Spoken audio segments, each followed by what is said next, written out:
Grábenos, don David. Hubo otro momento que quiero mencionar aquí y que seguramente se utilizará para la crítica. En una de las explicaciones que da el presidente López Obrador a negarse a hablar sobre el proceso electoral ahora que está esta situación tan lamentable con la candidatura de Félix Salgado Macedonio, el presidente en primer lugar dice, bueno, no, yo no puedo opinar por cuestiones de que soy el presidente y se vienen las elecciones, pero pues la verdad es que sí hay acusaciones de todo tipo y tampoco pueden hacer linchamientos políticos.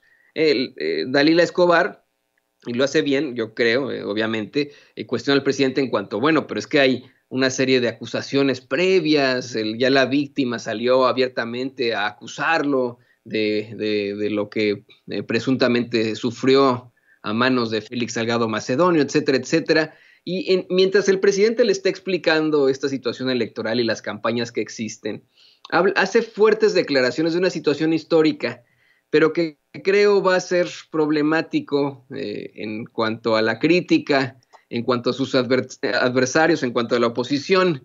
Yo más bien estoy esperando la crítica en 3, 2, 1. Estamos seguros que en cualquier momento ya estarán hablando de esto, porque al hablar de la libertad de expresión y de los ataques en su contra, el presidente López Obrador recordó que los que más contribuyeron al crimen de Madero, al asesinato de Francisco y Madero, que se conmemorará en unos días más, fueron los periodistas de ese entonces. Y esa es una declaración muy fuerte que será utilizada por los medios de comunicación tradicionales para el golpeteo. Y ya lo verá usted. Pero sí le da un contexto.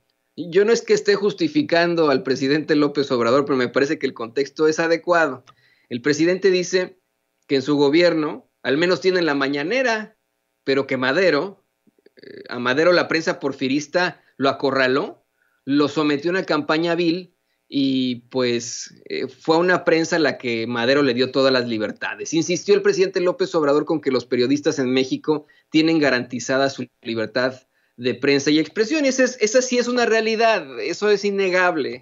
Hoy en día pueden decir cualquier cosa desde las redes sociales, desde los medios de comunicación tradicionales, bueno, tradicionalmente chayoteriles, y no hay represalias.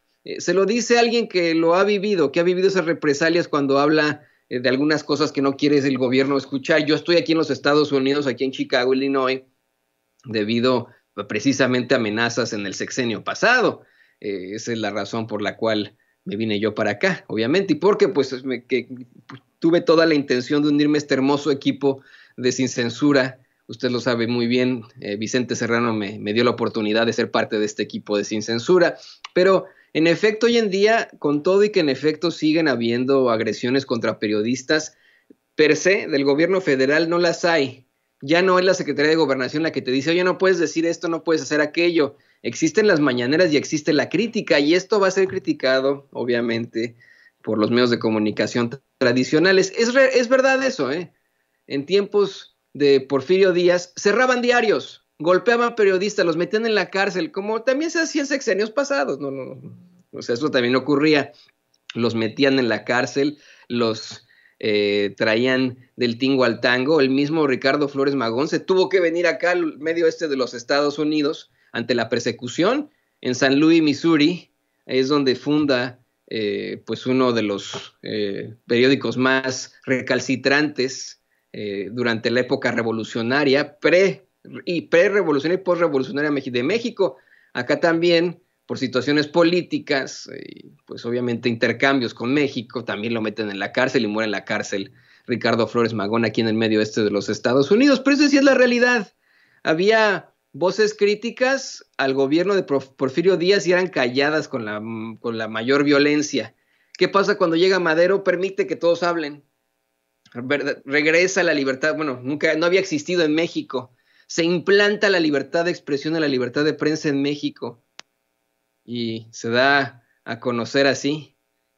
Así que, pues, es una realidad que esa misma prensa porfirista es la que ataca con mucha fuerza a Francisco y Madero. A Francisco y Madero. Y bueno, rápidamente como paréntesis, le voy a pedir a mis compañeros